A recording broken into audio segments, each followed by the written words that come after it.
itong power over all flesh na ito ay isang kapangyarihan na inaasam-asam lamang ng kaaway.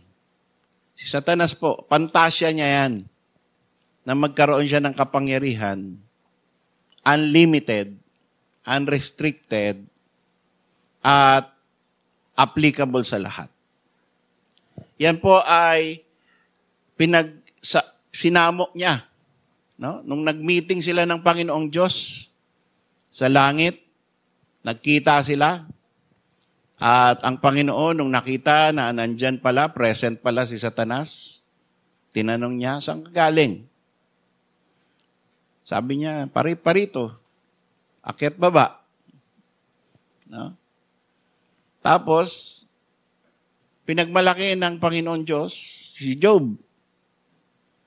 Kita mo ba yung servant ko na si Job? Napaka-faithful. Sabi ni Satanas, kasi binakuran mo eh.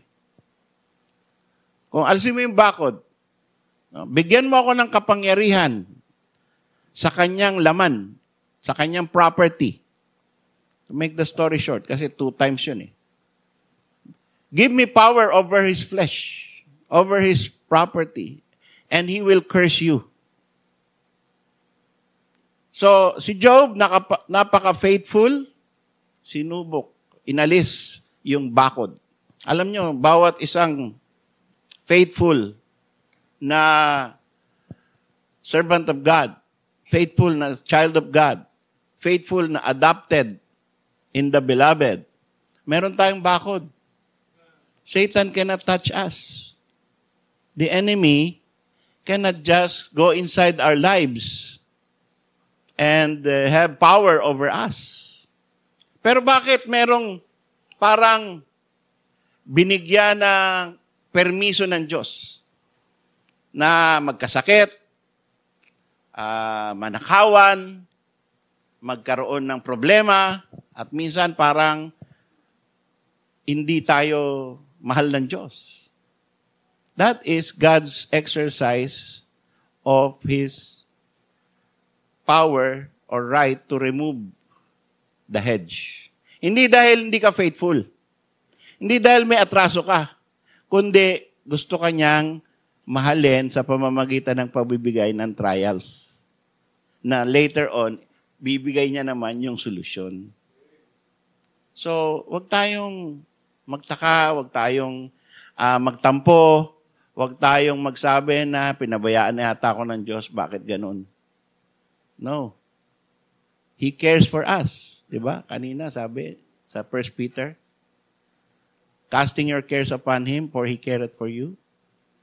Oh, He always cares for us. I will never leave you nor forsake you. But, there is an enemy who wants to enter our lives. Minsan, binibigyan ng permission yan.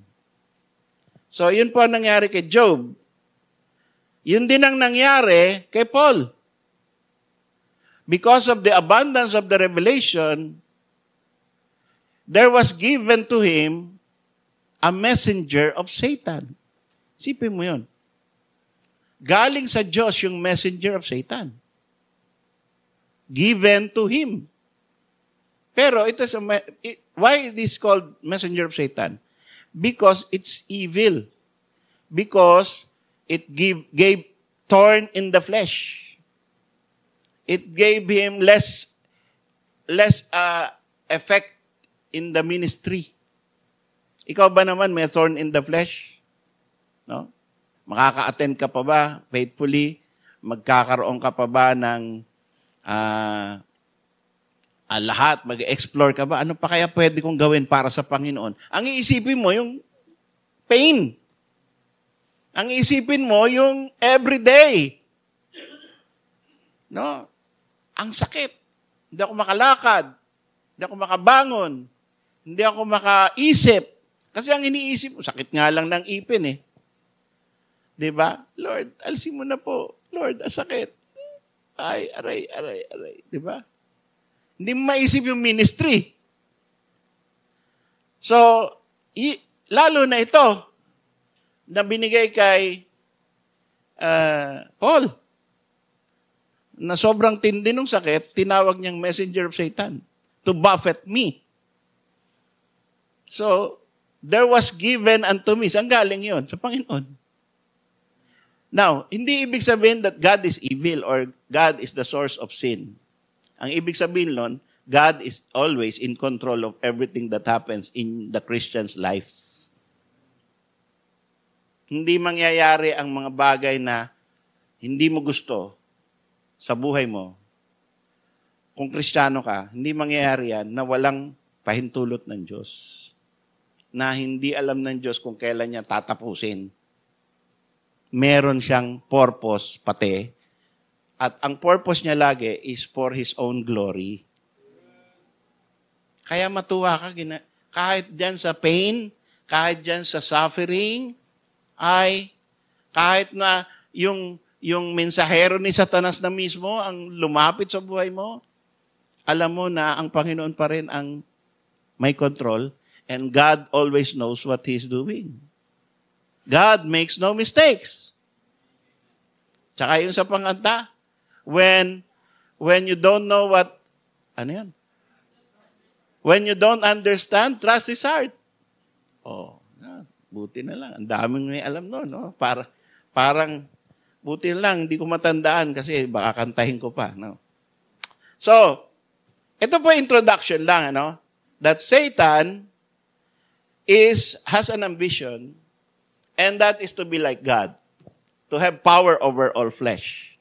And it's so vain. Ang Satanas ay masyadong vain na mismong ang Panginoong Jesucristo, dinala niya at pinakita niya ang all the kingdoms of this world in a moment of time. No? Sipin mong power yon na mabitbit mo yung mismong Son of God. Bitbitin mo, dalhin mo sa very high mountain at hindi siya pumalag. Hindi sila naglabanan ng power. Di ba? He was a human being. The Lord was a human being. Kinuha siya ni Satanas. Binitbit siya. Nilipad siya into a very high mountain. Tapos binigyan siya ng tour of the whole world in a moment of time. Napakabilis nun. Diba? Kita mo yan?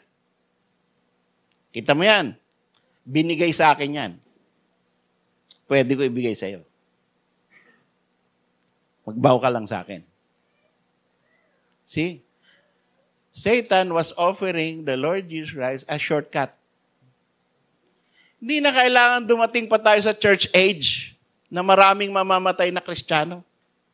Hindi na tayo kailangan pumunta ka pa sa cross.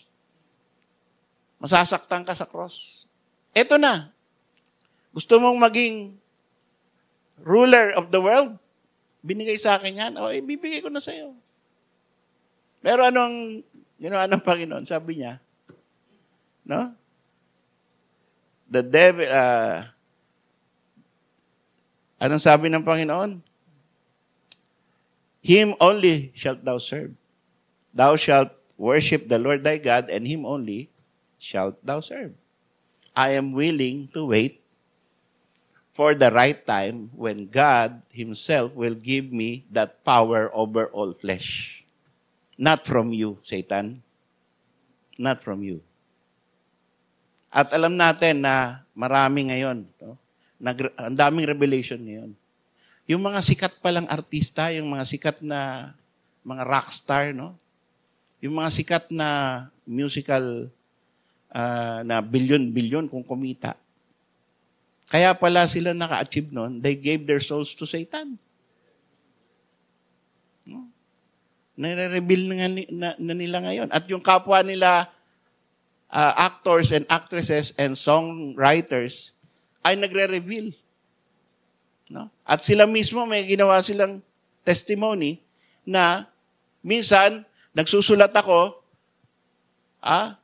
ay bigla na lang parang may nag-take over sa akin, tapos susulat na ako ng susulat. Tapos magiging number 1 sa chart, yung sinulat ko. Yun. So, saan galing yun? Nag-take over. No? Yung siguro, I think, yung Hotel California. No? Yung iba sa inyo, baka kumakanta pa niyan. Devil-inspired. Di ba? Yung, isa, Bohemian Rhapsody. No? Baka kinakanta niyo yan. Tuwan-tuwa kayo dyan. Hindi mo papigilan yung sarili mo. No? Devil-inspired. No? So, ingat tayo sa mga kinakanta natin at sinasayawan natin. Hindi naman natin, wala tayong problema, hindi nadidisiplin yung mga sa sarili nyong kwarto. Nagsasasayaw kayo kung ano-ano pinapakinggan nyo. Sa sarili ninyong kotse. No? Minsan, nakikisakay ako sa kotse. No? Pag nakisakay kaya ako sa kotse nyo, pag on mo ng kotse, ano kaya tutugtog? Diba? Welcome to the Hotel California. Baptist na Baptist ka, no? Devil-inspired. No? So, yan po, ang power ni Satan na inaasam-asam niya, he will have power over all flesh. He is so vain that even Jesus Christ, he tried to tempt, he tried to flaunt his power. But Christ did not bite it. So, ito na ngayon ang ating Panginoon in His high priestly prayer. Ito talaga ang the Lord's Prayer. No? So, alam na natin siguro, narinig na natin, pero paalala ko rin, maraming maganda ring paalala, na yung Our Father which art in heaven, hallowed be thy name, tawag dyan, the Lord's Prayer. Pero, yon ay model prayer. Ang Lord's Prayer talaga, ito, Panginoon, nanalangin sa kanyang Ama, sabi niya, Father, the hour is come, glorify thy Son, that thy Son also may glorify thee, as thou hast given him power over all flesh, that he should give eternal life to as many as thou hast given him. Ako, pag inanalyze mo yan, pag binabasa mo lang, parang okay lang, no? Dali lang intindihin. Pero pag tiningnan mo mabuti, ay very rich in information and the plan of God from eternity to eternity.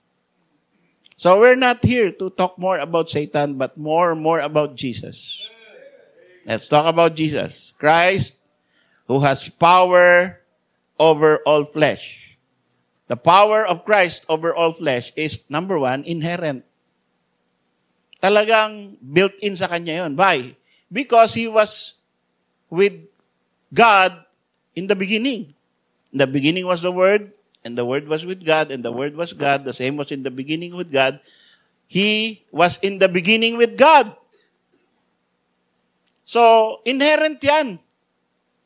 As a part of the Godhead, as the Godhead Himself, talagang meron na siyang power over all flesh. Pero, He is not talking about that inherent power. Because He left His glory. He left His home in glory. So, yung inherent power na yon, kanya naman talaga yon, sinasabi niya, ang tinutukoy niya rito ay yung inherited power or yung given power. Thou hast given Him. Yun ang sinasabi rito, no? Ama, binigay mo sa akin, bilang anak mo. Bilang nagkatawang tao. Ang kapangyarihan sa lahat ng laman. He is referring to His inherited power, the power given by God, the Father, as the Son. And He is talking also about the merited or earned or deserved power over our flesh. Ang Panginoon, kaya deserve niya yan because He overcame and He obeyed. Merong isa mang sa ating deserve ang power na ibibigay na ganyan. He is the only one. He is the Lion of Judah who is worthy to open the seals because He prevailed. The Lamb has prevailed. Kaya He deserved to have power over all flesh. And that is what Christ is referring to when He said, as thou hast given Him power over all flesh. Now, this is a power given by the Father. And He refused the power that is offered by Satan. Minsan po, no? Meron tayong mga offer na binibigay sa atin. At minsan, nakakalasing. Magkano kaya, no, ang integrity natin? Magkano kaya, alam na natin yung integrity ng allegedly merong binigay na 200 million para makaalis yung mga Chinese.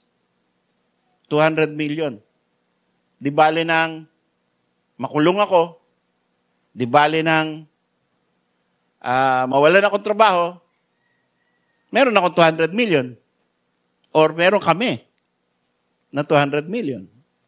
Alam din natin na merong mga nagpapatakas. No?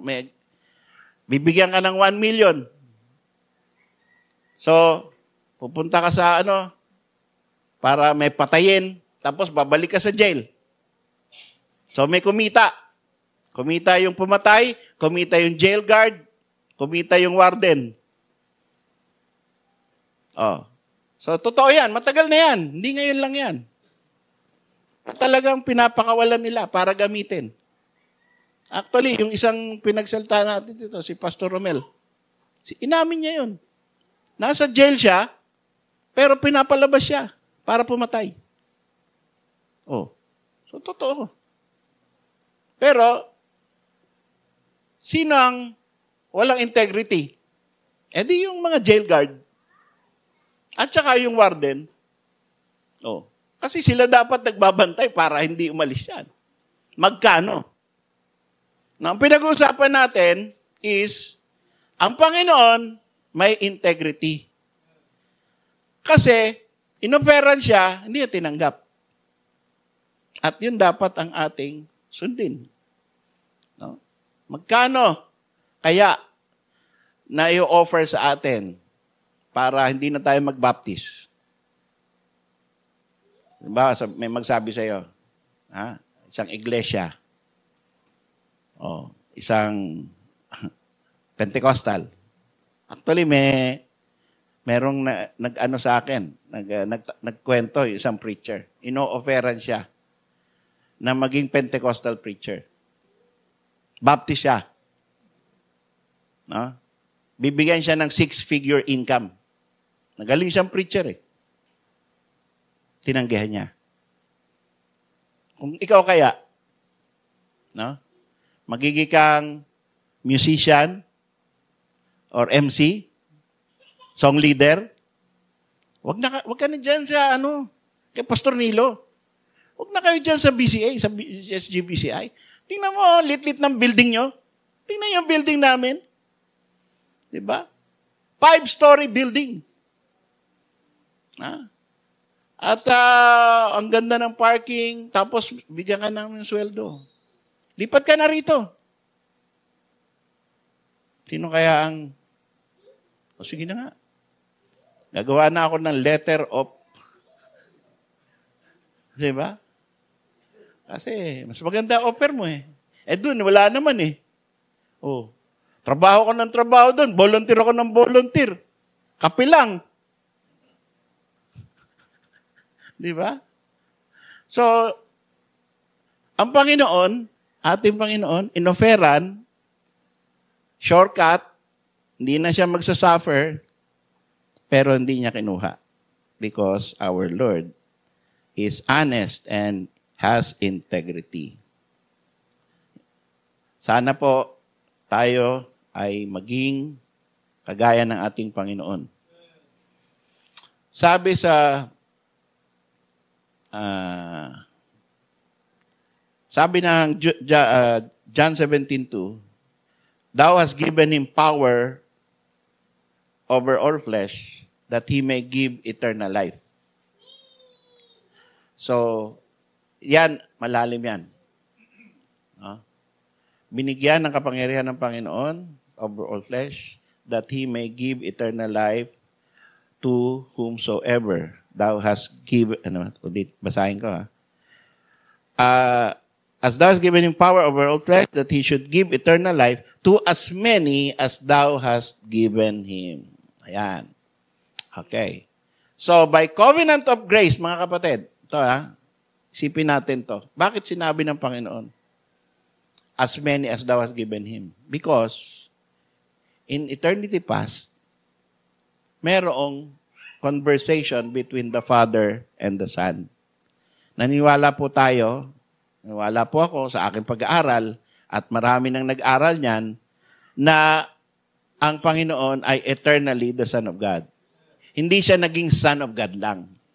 No? Na in the beginning, walang pangalan yung Trinity, kundi person 1, person 2, person 3. No? Sa ating pag-aaral, pag tinignan natin ang scriptures, we can see that the Lord Jesus Christ, the Son of God, is eternally the Son of God. Okay?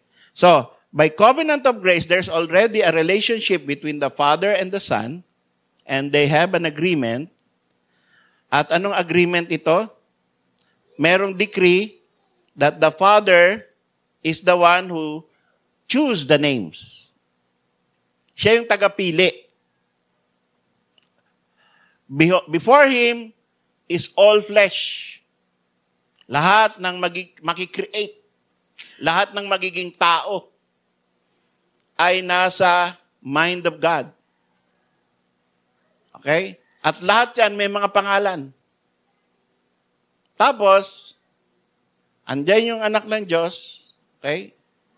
Ibinipicture lang natin as best as we could, ano? At sabi, given Him. So, before the world was made, before the world began, there were names given to the Son. Okay? Pag-aralan natin maigi yun, no? Nag-uusap yung Father and Son. Yung Father may pinili before the world began. At yung mga piniling pangalan na yan, hindi lahat. Ibig sabihin, otherwise, walang pinili. Diba? Pag lahat pinili, walang pinili. Yung iba gusto ganun eh. Ay, hindi na mamimili ang Diyos. Hindi. Paano to? Given Him. So, may pangalang ibinigay. Ibig sabihin, may pangalang hindi ibinigay. Oh. You cannot escape the doctrine of election because of those verses.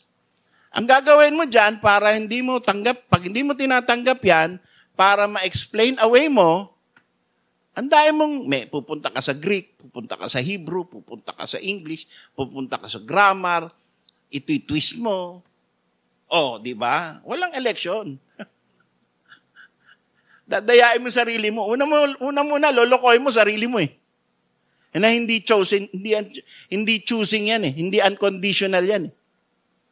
So pag na-convince mo na yung sarili mo na walang unconditional election, i-convince mo na yung congregation. Pagkatapos, para hindi na sila ma-impluensyahan, ito, sabihin ko sa inyo, para yung mga Armenian, yung mga free will na Baptist, para hindi na kayo malito at tanggapin nyo na lang yung paliwanag ko, sasabihin ko ngayon sa inyo, huwag kayo makipag-fellowship doon sa mga Baptist na Calvinist, sa mga Sovereign Grace. Huwag kayong pupunta sa mga church niyan. Mga mali yan. Yan. Bakit? Kasi, pag pumunta kayo doon o nakipag-usap kayo, baka hindi kayo handa. Baka kayo ay maging Calvinist. Baka kayo ay maging electionist. Mababawasan siya ng member. Oh. So, tayo naman, baliktad. Iniimbita natin sila. Pag meron kayong kilala, kaibigan, na maangas, at anti-Calvinist or anti-electionist, makaibigan ninyo, trying to influence you. Ganito ang sagot. Amen, Brad. Ang tagal ko nang hinihintay na may makausap na kagaya mo. Tara. Punta tayo dun sa church namin. Bakit? Kausapin mo, pastor ko. Impluwensyahan mo. Magaling ka, di ba? Gusto mo ako i-soul win? Para maging laban sa eleksyon? Tara. Tagal na kita hinihintay. Thank you. Kape muna tayo. Tapos dali mo rito. Pastor, may nakuha ako. Ayan. Huwag kayong matakot sa ganun. Oh, gusto mo, Zoom na lang kayo ni pastor. Di ba? Pero wag ikaw. Kasi mamaya hindi ka equip. Pero, kung equip ka, edi, kayong dalawa, tansyahin mo yung sarili mo. Ba? Okay. So, yun po ang ating patakaran. Do you, the covenant of grace, having power over all flesh, binigay ang names, no? By the covenant of grace, ito ay kasunduan between the Father and the Son, and the Son therefore received the names. Sabi niyan, as many as thou hast given him. So may binigay ang Ama sa anak. At itong mga binigay na ito ay bibigyan naman ng anak ng eternal life. Diba? Ang linaw naman, diba? May tinitwist ba tayo? Ang sabi, may binigay ka sa akin, tapos yung binigay mo sa akin, bibigyan ko ng eternal life. Tatrabaho ko para magkaroon sila ng eternal life. Okay? Kaya ang alam natin, ang pag-iisip natin, nung namamatay ang Panginoon sa krus, ang pangalan mo nandun sa mind niya. Particular redemption. Hindi po blanket redemption. Na namamatay siya kahit kanino, tapos kung sino makasumpong, magkakaroon siya ng salvation. Na-discover niya no? Na meron palang ganun So, may kanta I was in His mind before the worlds were made because He loved me. Election yan. No? Yan ang doktrina na tinuturo dito sa verses na ito. So, the covenant of grace. Tingnan po natin yung 2 Thessalonians 2:13. 2 Thessalonians 2:13. Yung last part, ang sabi, God had from the beginning, kailan? The beginning. Chosen you. Kailan ginawa yung choosing? The beginning. Kailan yung beginning? Sabi ng Bible, in the beginning was the Word. In the beginning, God created the heavens and the earth. Yun yung beginning. Tapos sabi rito, sa 2 Thessalonians 2:13, God had from the beginning. So, bago pa ginawa si Adan at Eva, may ginawa ang Panginoong Diyos. From the beginning, He chosen you to salvation. Kahit hindi ka pa present, nasa isip ka pa lang ng Ama at ng Anak, pinili ka na niya. From the beginning, He's chosen you to salvation. Ngayon, hindi chosen you lang, pagkatapos, automatic, masisave ka na. Hindi ganon. Sabi rito, after the choice to be saved, yung pangalan mo ay nandun, isa ka sa pinili ng Panginoon Diyos, may dadaanan kang sanctification. May dadaanan ka siyempreng papanganak ka muna. Dadaanan ka muna na buhay. Diba? Sabi, we were all by nature children of wrath, even as others. Dadaan ka muna doon, sa proseso na yun. Tapos, dadaan ka sa belief of the truth.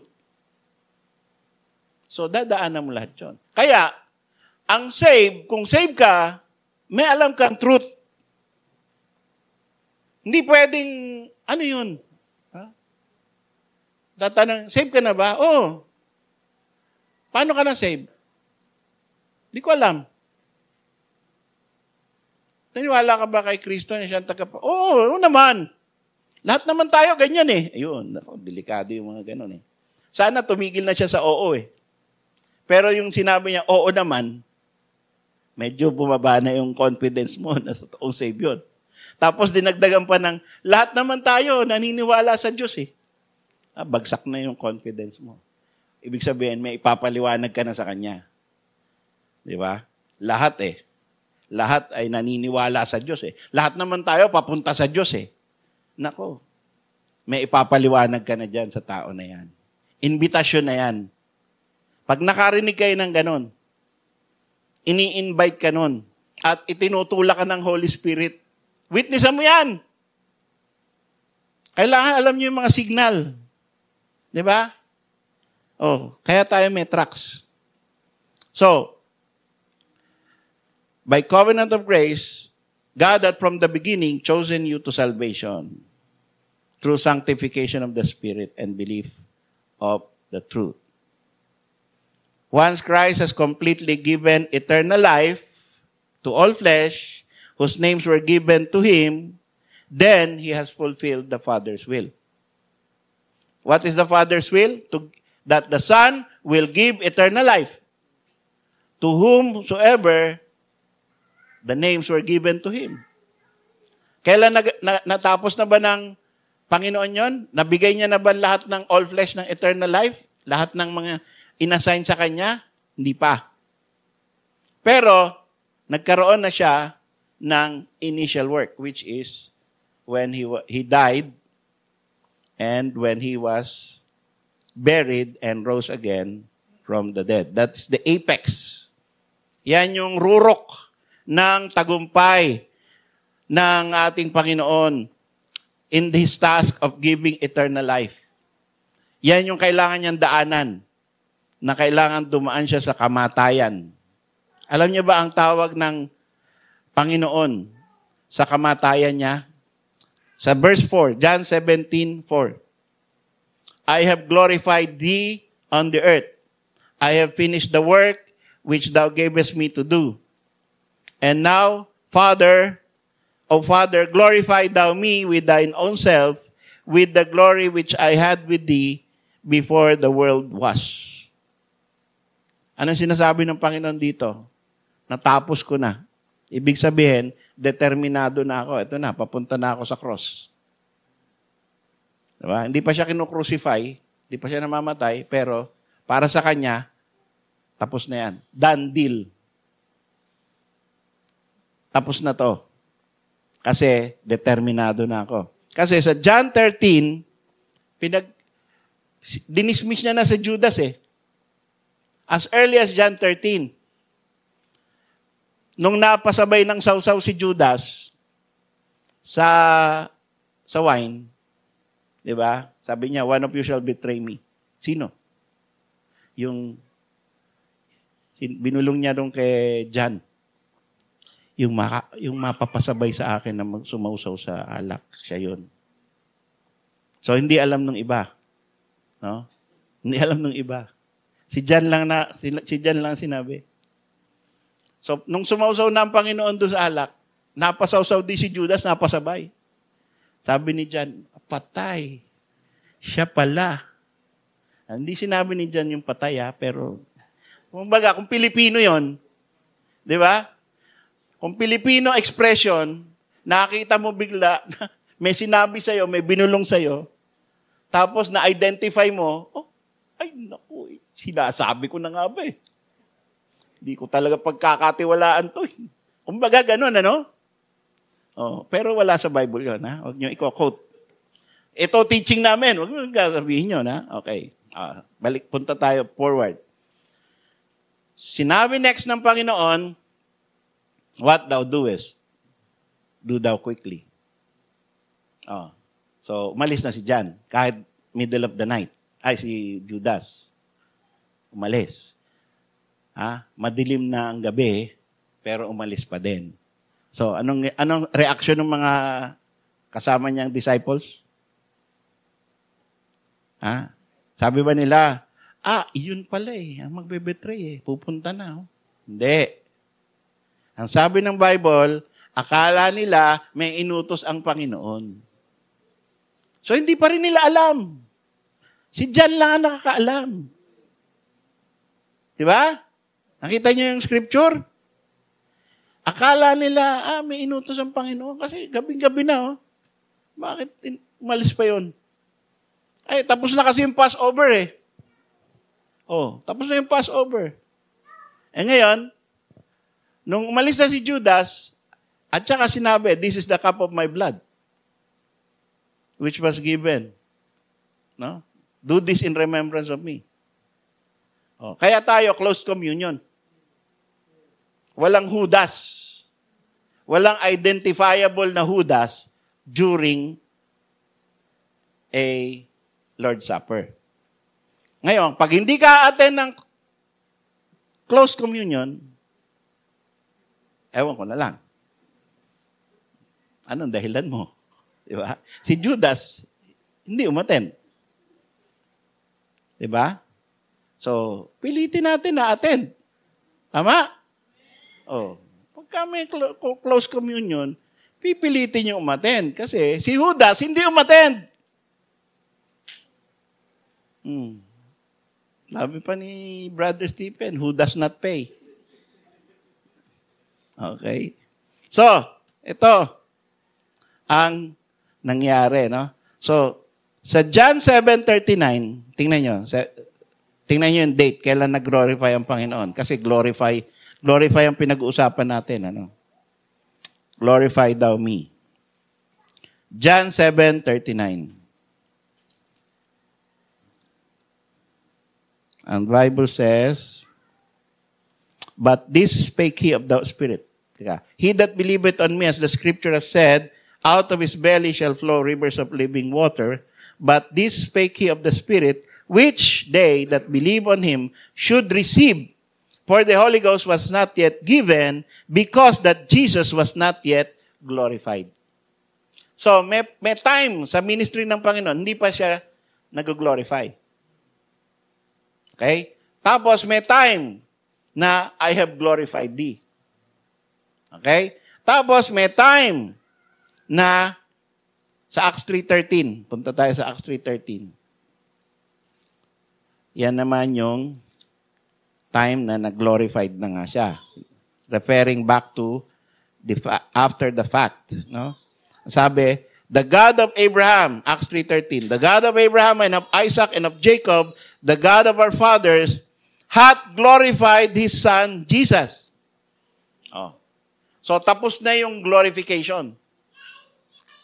At ano yung tinutukoy na glorified? Nung namatay ang Panginoon.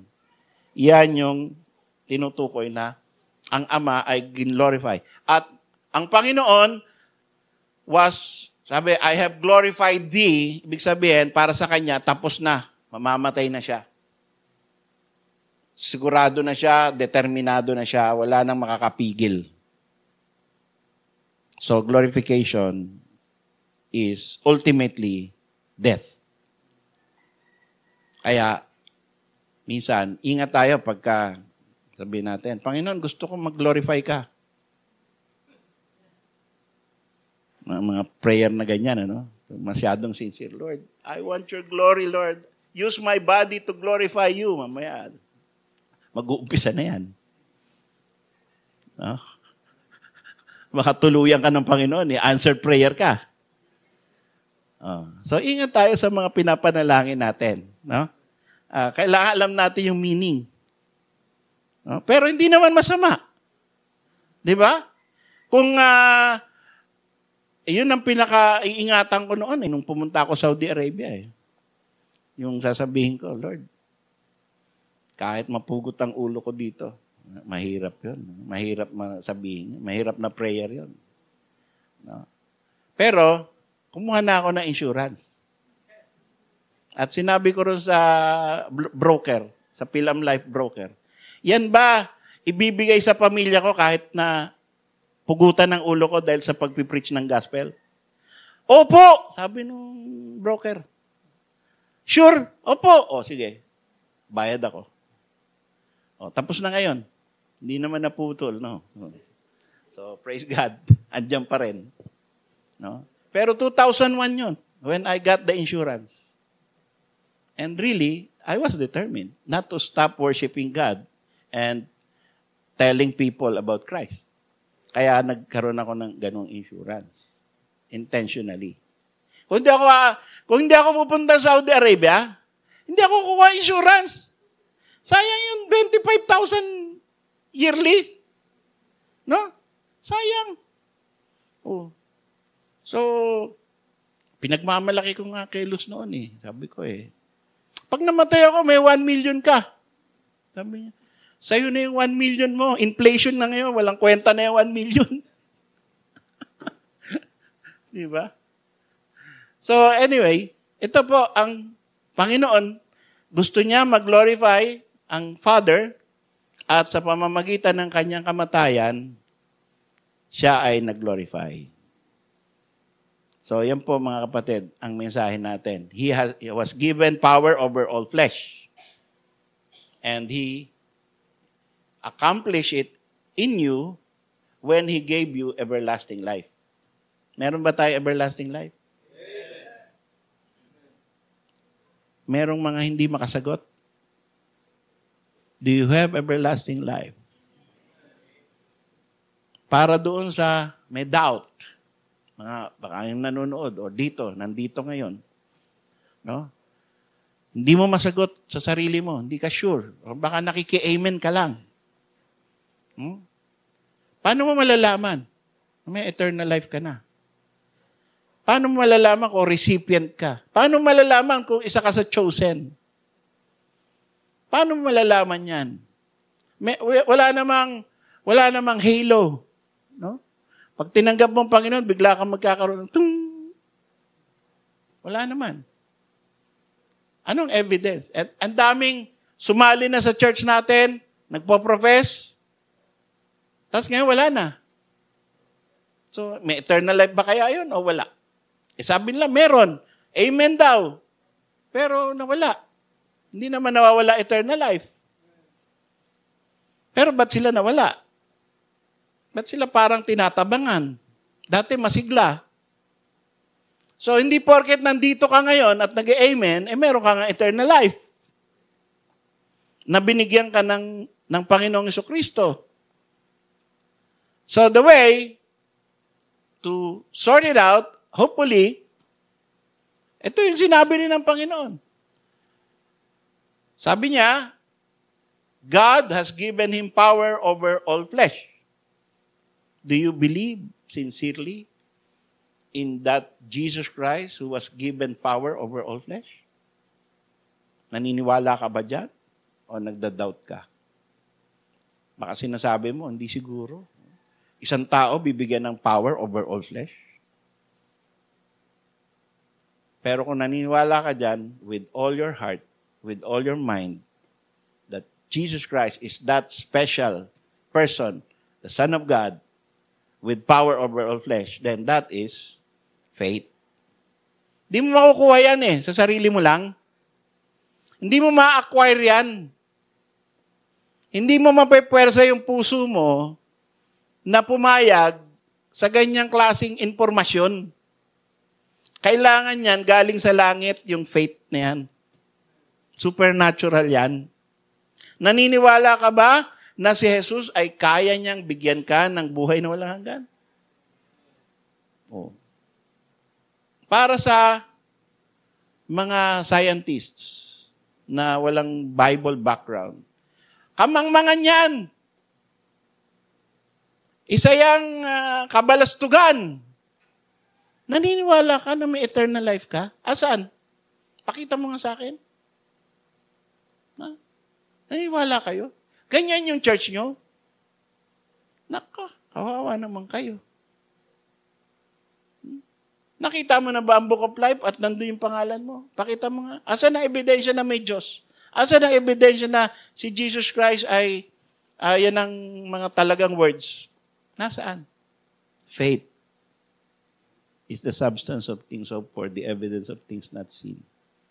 And faith is supernatural. And faith can only come from heaven to your heart. Hindi pwedeng i-develop mo yung faith na yan. Hindi yan academic. Pag ang faith mo, academic, galing sa libro, delikadong faith yan. Pag ang faith mo inherited galing sa tatay mo o sa nanay mo, o anak ka, magkaroon ka ng faith ha? Okay? Opo, mama. Delikadong faith yan. No? Tinuro lang ng nanay mo. Hindi ka magkaka-faith, papaluin kita. Walang kain-kain. O sige po, magpe-faith na nga ako. Ano pong faith yan? Kahit ano. Diba? Or yung faith na binigay ni Bob Jones doon sa isang tao, no? Niwala ka ba kay Kristo? Hindi! Sinapak. O siniwala na ako. No? Illustration niya nung pastor namin. Sinapak daw eh. Okay, I believe. Okay, no more punches, ha? Hindi. Pag galing sa pananakit, parang yung iba, no? Kinasal dahil sa barel. Di ba? Pwedeng maanal yan. No? Do you take this woman to be your lawfully wedded wife? And I do. Tutok eh. No? Buti noon, wala pa annulment. Wala. Talagang kasal ka na noon. Okay. So, ang mga kapatid, examine natin yung sarili natin. Saan galing yung faith natin? Anong klaseng faith meron tayo? Ito ba'y minana? Ito ba'y pag-aralan lang natin? O ito ba'y supernatural galing sa Father? Tayo po'y tumayo.